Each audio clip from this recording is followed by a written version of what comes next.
Graça e paz. Amados, hoje nós estamos aqui para fazer uma complementação, uma análise complementar e oferecer também um contraponto às palavras do pastor César Cavalcante no debate que ele teve com o Rabino Mirra na TV Debates. Nós assistimos um corte daquele debate e eles estão debatendo sobre a Trindade. E o pastor César Cavalcante procura então mostrar para o Rabino Mirra de que a Trindade está revelada desde o Antigo Testamento. Já se encontra a Trindade revelada no Antigo Testamento. E para justificar a sua afirmação, ele cita então o versículo de Gênesis 18, a partir do versículo 1, depois tem uma sequência de versículos, para mostrar que ali Deus já está se manifestando de três formas diferentes. Muito bem, nós queremos aqui fazer uma observação, né, a respeito disso, queremos fazer uma análise desses versículos e externar a nossa opinião a respeito. Mas nós vamos fazer isso logo depois da vinheta, ok?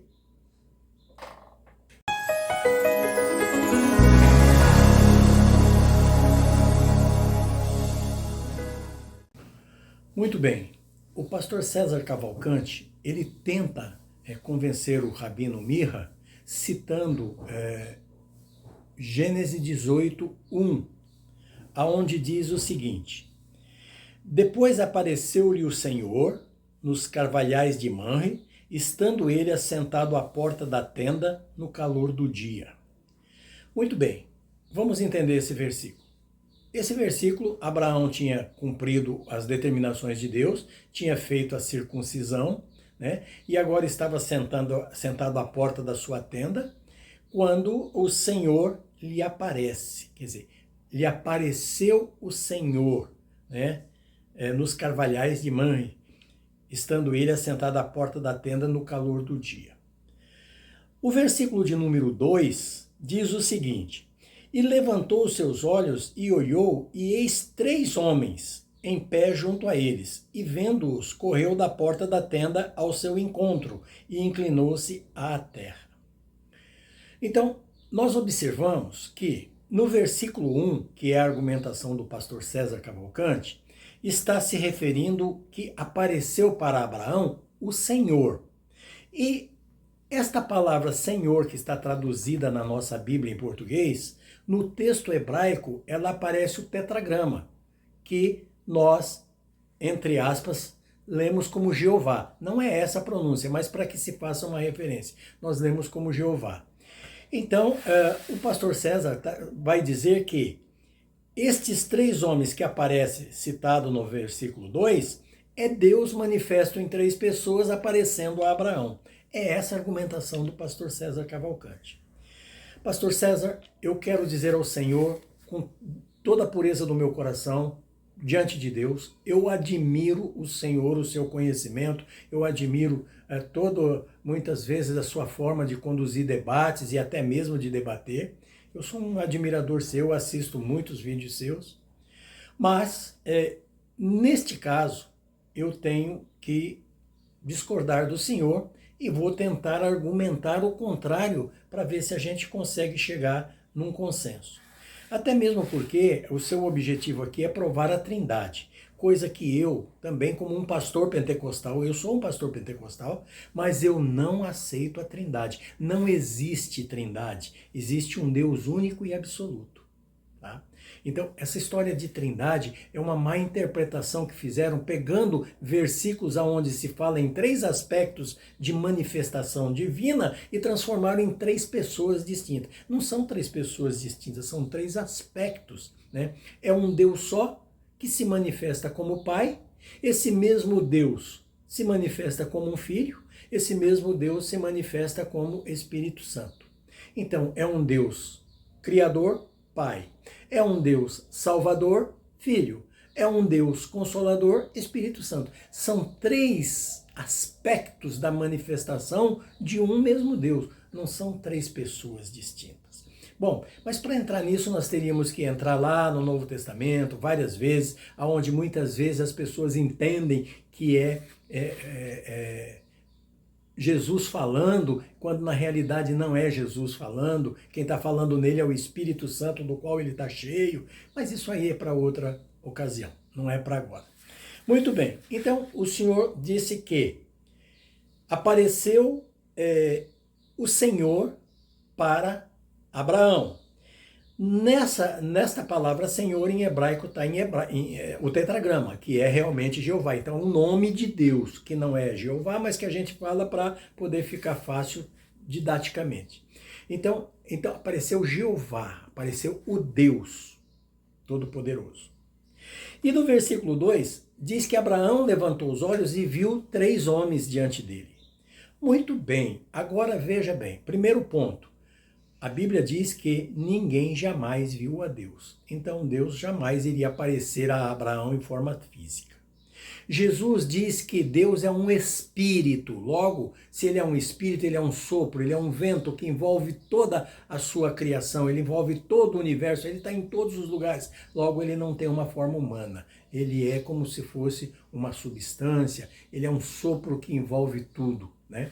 Então, não é forma humana. Em segundo lugar, ele é infinito e ilimitado. Um corpo humano jamais poderia suportar a presença dele na sua totalidade. Então, por aí a gente já vê que fica meio estranho isso. Mas o versículo 2 é claro, quando ele diz, e viu 3 homens.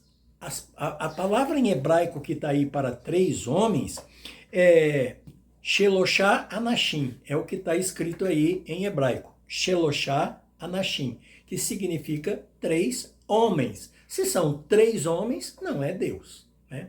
O Senhor quis argumentar que isso aí é a representação de Deus na Trindade. Bom, nós, para poder chegarmos a uma conclusão definitiva, nós precisamos olhar uma série de versículos seguintes que vão nos clareando se realmente nós podemos entender isso aí como Deus. Porque veja bem, a interpretação desse versículo 1 e 2, e nós vamos ver isso na sequência, se refere assim, e apareceu Deus a Abraão. O que está dizendo isso? Que Deus se voltou para Abraão, Deus veio falar com Abraão, só que não quer dizer que ele veio em forma física e se colocou na presença de Abraão, que seria um absurdo, o Deus ter que sair da sua onipotência, onipresença, onisciência, para vir se colocar na presença de um homem em forma física, né? Isso já é meio fora de propósito. Bom, mas continuando o entendimento, tem 3 homens. Estes homens, lá na frente nós vamos ver que esses homens são a representação de anjos, são anjos materializados. Nós vamos entender isso lá na frente. Então, esses homens são anjos, eles não são Deus. Então, são 3 homens que coloca aqui, né? Bom, então nós vimos que 3 homens em hebraico é Sheloshá Anashim, que são 3 homens.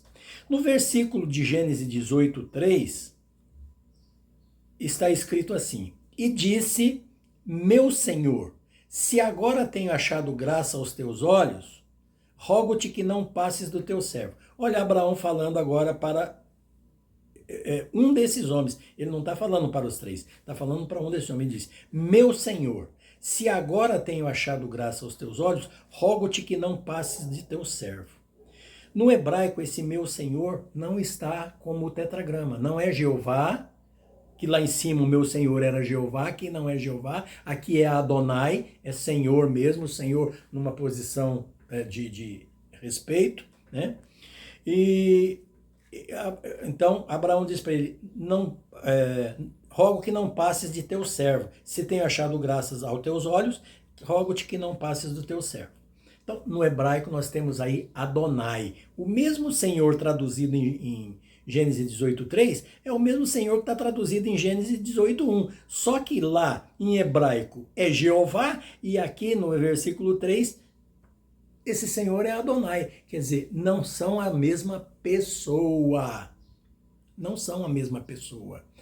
aquele Senhor lá realmente era Deus que vinha se manifestar para Abraão, vinha falar com Abraão, mas ele não vinha pessoalmente, ele vinha através dos seus mensageiros. Então ele mandou mensageiros e através desses mensageiros ele vai conversar com Abraão. Esses mensageiros são 3 homens, que nós vamos ver depois que são 3 anjos. No versículo de Gênesis 18, 16, nós temos o seguinte: e levantaram-se aqueles homens dali e olharam para o lado de Sodoma, e Abraão ia com eles acompanhando-os. Então, e levantaram-se dali aqueles homens. Então veja que aqui são homens novamente, não é Jeová. No hebraico, a palavra que está aí é Ha-Anashim, que é aqueles homens. Logo, não é Jeová. No versículo de Gênesis 19, 1, nós temos o seguinte: e vieram os 2 anjos àqueles homens, e vieram os 2 anjos a Sodoma à tarde, e estava Ló assentado à porta de Sodoma, e vendo-os, Ló levantou-se ao seu encontro e inclinou-se com o rosto em terra. No hebraico, nós temos aí Shenei ha-malachim, que significa 2 anjos. Então, veja que estes 2 são daqueles 3. Agora vamos entender esse mecanismo. Quando eles estavam os 3 conversando com Abraão, quando eles terminaram de comer, que falaram que Sara ia ter um filho, e e que ele voltaria dali 1 ano, eles se levantam. 2 vão para Sodoma e Gomorra, que são esses 2 que nós estamos encontrando aqui. Vão lá destruir Sodoma e Gomorra. Mas 1 permanece junto com Abraão. Este que permanece junto com Abraão, ele está ali conversando com Abraão, repassando a voz de Deus. Deus está falando com Abraão através dele. Então eles conversam, aí Abraão questiona: se tiver tanto lá na cidade, você vai destruir? Deus diz: não, se tiver tanto eu não destruo. E vai tendo aquele diálogo todo entre eles. Quando chega em Gênesis 18, 33, que acabou o assunto, acabou a conversa, aquele que tinha ficado com Abraão, não tem mais o que falar, está tudo completo, está tudo feito. O que diz o versículo de Gênesis 18, 33? E retirou-se o Senhor quando acabou de falar a Abraão, e Abraão tornou ao seu lugar. Então, no hebraico, esse Senhor aqui volta a ser Jeová. Não é Adonai e nem é homem, é Jeová. Então aqui, quando Deus termina de falar com Abraão que não tem mais nada, Deus se retira. Deus se retirando, aquele que estava ali falando com ele também não tem o que tem que fazer, se vai, né? Abraão volta ao seu lugar e o outro vai-se embora, ele não vai ficar mais ali. Muito bem, aí pode haver um questionamento: mas isso é a sua interpretação. Não, não é a minha interpretação, é uma sequência de fatos contextualizada dentro do próprio dos próprios versículos de Gênesis 18, em vários lugares, e que vai ser contextualizada também com outras passagens. Vamos, para entender isso e ter uma confirmação, vamos ver o que Deus estava, como foi a presença de Deus conversando com Moisés no Monte Sinai, quando Deus apareceu para Moisés a primeira vez, dizendo que ia mandar Moisés para libertar o povo no Egito. Êxodo 3:2 diz o seguinte: e apareceu-lhe o anjo do Senhor em uma chama de fogo no meio de uma sarça, e olhou, e eis que a sarça ardia no fogo, e a sarça não se consumia. Então veja que aqui diz que apareceu-lhe o anjo do Senhor, quer dizer, o mensageiro do Senhor. Não é o Senhor em pessoa. Apareceu para Moisés o mensageiro do Senhor, aquele que traz a palavra de Deus. O que nós vamos entender por mensageiro, né? Mensageiro é aquele que traz a mensagem de alguém superior. Veja bem, quando nós olhamos para o versículo de Hebreus 1:7, nós encontramos ali em Hebreus 1:7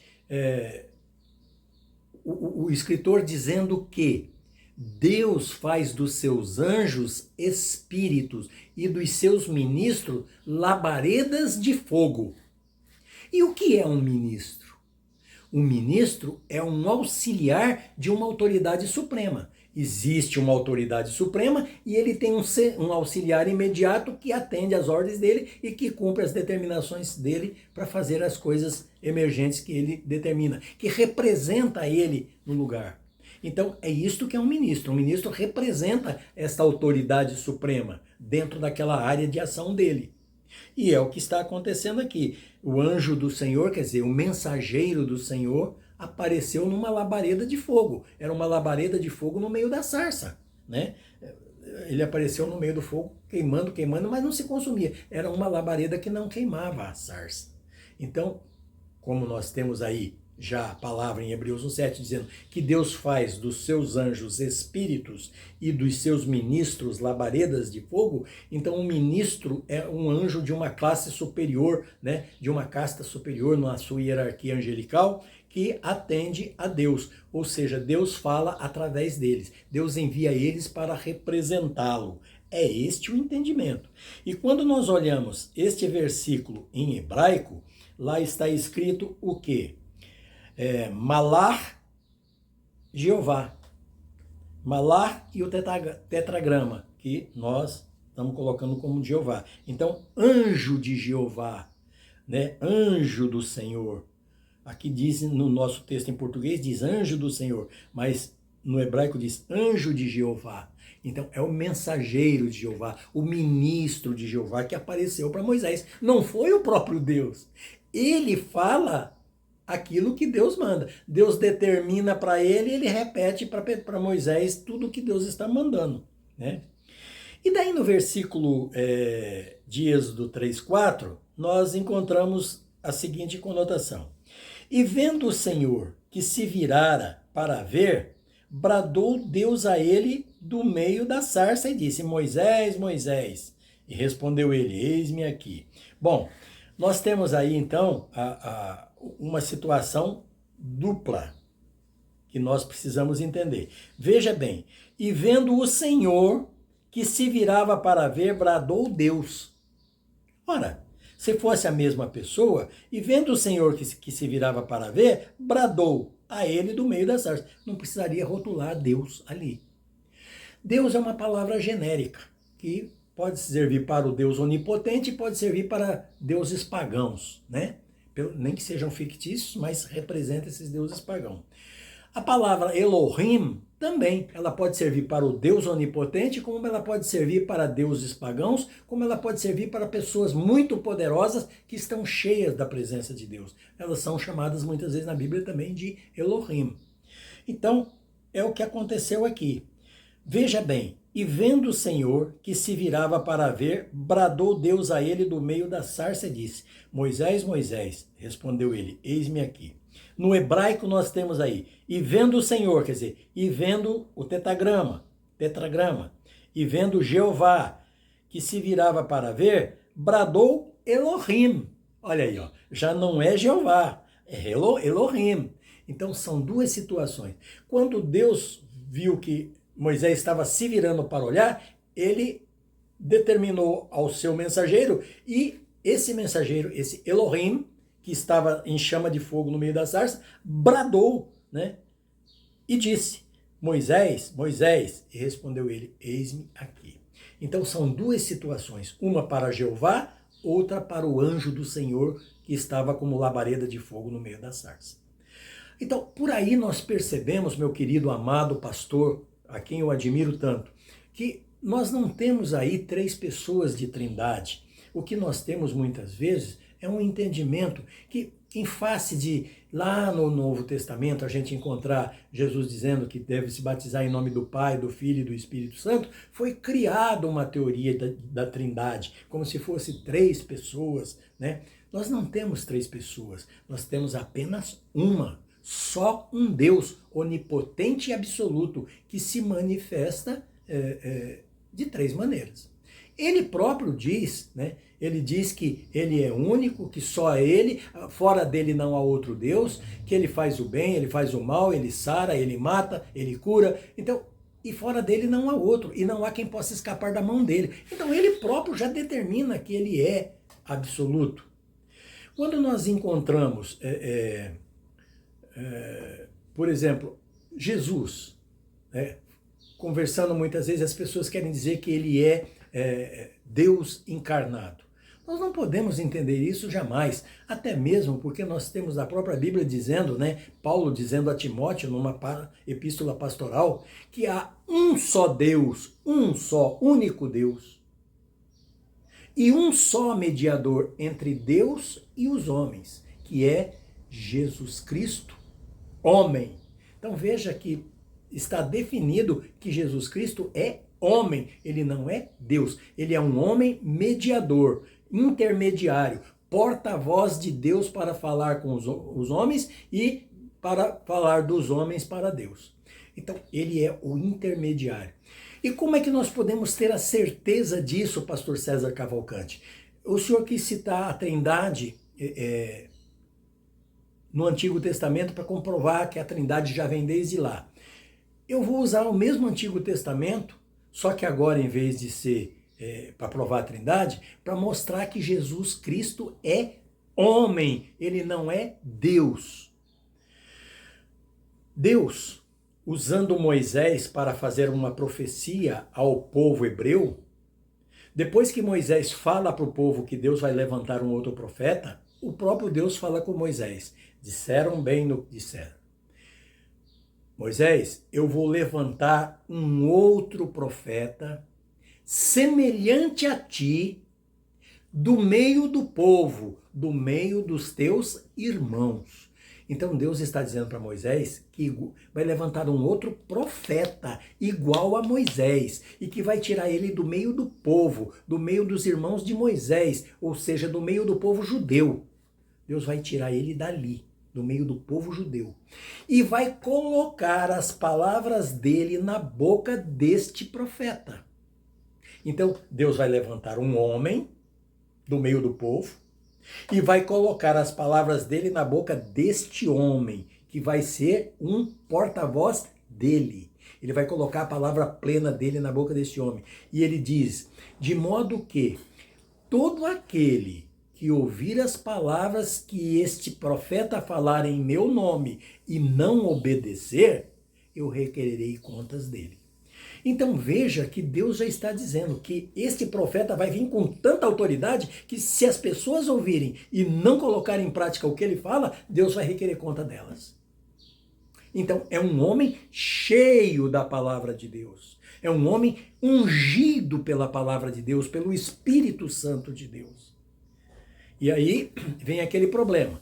Se eu digo que Jesus é Messias, eu estou dizendo que Jesus é ungido por Deus.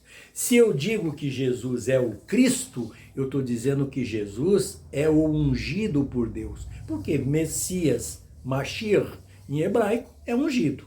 E Cristo, em grego, Christos, é ungido. Então, se ele é ungido por Deus, ele não é Deus.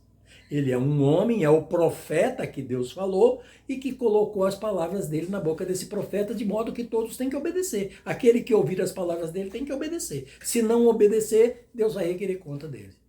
Então, era a promessa do novo líder da segunda aliança, porque Deus está falando com Moisés, que é o líder da primeira aliança, do Antigo Testamento. Mas ele fala depois com o profeta Jeremias que ele vai levantar uma segunda aliança. E nessa segunda aliança, nesse segundo testamento, vai ter um líder igual a Moisés, tirado do meio do povo, tirado do meio dos irmãos de Moisés, tirado do meio do povo judeu. E que Deus vai ungir com as palavras dele, colocando na boca desse profeta, para que esse profeta fale e todos ouçam e obedeçam. É a representação do Messias. Então, e quando que Deus coloca as palavras dele na boca desse profeta? Na saída do Jordão. Quando Jesus comparece ao batismo no Jordão, não para arrependimento, porque Jesus não tinha pecados de morte. Ele, até os 30 anos ele teve uma vida normal, tanto é que a Bíblia só relata até os 12, depois dos 12 aos 30, porque aí é uma vida normal, é uma vida comum que não interessa a missão. Então ele poderia ter seus entreveros familiares, algumas coisinhas, mas isso não era pecado, não eram pecados de morte. Então Jesus não tinha pecado, não foi para arrependimento que ele se batizou. Ele se batizou como um marco, para dizer que ali, na água do batismo, na hora que ele mergulhasse na água do batismo, estava morrendo e sendo sepultado o homem natural. E a partir dali ia nascer o homem ungido, a partir dali ia nascer o ungido de Deus, o Messias de Deus, o Mashiach de Deus, o Cristo de Deus, para fazer a obra messiânica. Então, quando ele sai das águas do batismo, o céu se abre e Deus diz: este é o meu filho amado em quem me comprazo, e derrama o espírito dele sobre Yeshua. Ali ele unge Yeshua, transborda Yeshua do seu Espírito Santo, cheio da sua palavra criadora, consoladora, curadora, salvadora. Então Yeshua vem carregado desse Espírito e para fazer a missão messiânica. E como ele é o segundo Adão, o primeiro Adão, quando estava cheio do Espírito Santo, foi levado a ser provado, né, através da lei que Deus deu de não comer o fruto. Mas na primeira tentação que ele sofreu, ele caiu. Ele preferiu ouvir a carne. Ele ouviu a mulher dele e desobedeceu a Deus. E Yeshua agora recebe o Espírito de Deus também da mesma forma que Adão recebeu. Yeshua agora recebe o Espírito de Deus ali na saída do Jordão. Quando ele sai das águas, ele recebe esse Espírito Santo. E vai para o deserto ser tentado também para mostrar, provar a sua fidelidade a Deus. Depois que ele vence aquela tentação do diabo ali, aí ele vai ser tentado na vida, nas questões carnais, em tudo que a nossa carne grita, né, de prazeres e dor, ele vai passar por tudo e vai ter que vencer tudo. Então ele é um homem. Quem pecou no Éden foi um homem. Não há justiça em Deus pagar o pecado do homem. Vir aqui, sofrer e tal. Deus tem o poder, então era mais fácil ele perdoar e pronto, ele não precisava passar por tudo isso. Né? Porque ele é Deus, ele pode tudo, não é? Então era mais fácil, mas não. Se um homem pecou, um homem tem que pagar o preço. Não é Deus pagar o preço. O homem peca contra Deus e Deus que paga o preço do pecado. Onde é que está a lógica? Não é verdade? Então, note que Jesus... Vamos começar com Adão. Adão era carnal, mas estava cheio do Espírito de Deus e desobedeceu, pecou, caiu. E Yeshua, ele desobedeceu, morreu espiritualmente e foi viver na carne. E Yeshua, Jesus, nasceu na carne, uma carne sob maldição, porque a terra estava maldita. Ele agora vai vencer toda a força do pecado da carne, ele vai passar por todo tipo de provação, ele vai vencer tudo em obediência a Deus. Adão desobedeceu, mas Yeshua vai obedecer a Deus até a morte. Ele escolhe morrer, sofrer, para pagar o preço da obediência a Deus. Com isso, ele vence o pecado, a morte, o diabo e reconquista o Éden que Adão havia perdido. Agora, reconquistando o Éden, ele vai para o paraíso e leva todos aqueles que o aceitarem como seu Senhor e Salvador, ele leva com ele como seus irmãos adotivos. Por isso ele é chamado de o primogênito entre muitos irmãos, porque ele é o primeiro a ser chamado filho de Deus, porque estava pleno do Espírito de Deus. Então ele conseguiu. Agora nós, através dele, quando nos convertemos, também recebemos o Espírito de Deus. E através desse Espírito de Deus que vem para nós, também temos o poder de ser chamados filhos de Deus. E vamos com ele para a glória. É isso. Eu espero que eu tenha conseguido ser claro quanto a isso, né? E se o pastor tiver alguma coisa para me contestar, fique à vontade, eu recebo de coração, né? Essa é a minha visão do Evangelho e dos textos, inclusive mostrando essa questão da Trindade. Ok, meu amado? Então, eu peço perdão se de alguma forma o senhor se sentiu magoado ou afrontado, não é essa a minha intenção, mas eu gosto muito de lhe ouvir e vendo essa conotação que eu discordo, né, no debate do senhor com o Rabino Mirra, então eu achei por bem que eu deveria fazer colaborar de alguma forma, mostrando um contraponto, de forma que aqueles que assistirem também este vídeo aqui possam ter um parâmetro para analisar e aceitar aquilo que estiver de acordo com a sua evolução espiritual. Ok, meu amado? Que Deus continue derramando bênçãos abundantes sobre a sua vida preciosa, né, o seu lar, seu ministério, e conservando essa sabedoria que o Senhor tem. E também a todos aqueles que nos assistiram até aqui, que Deus abençoe grandemente, derramando a abundância do Espírito Santo e mostrando a cada dia qual é a boa, perfeita e agradável vontade dele para as suas vidas. Ok? Que assim seja, em nome de Jesus, em nome de Yeshua.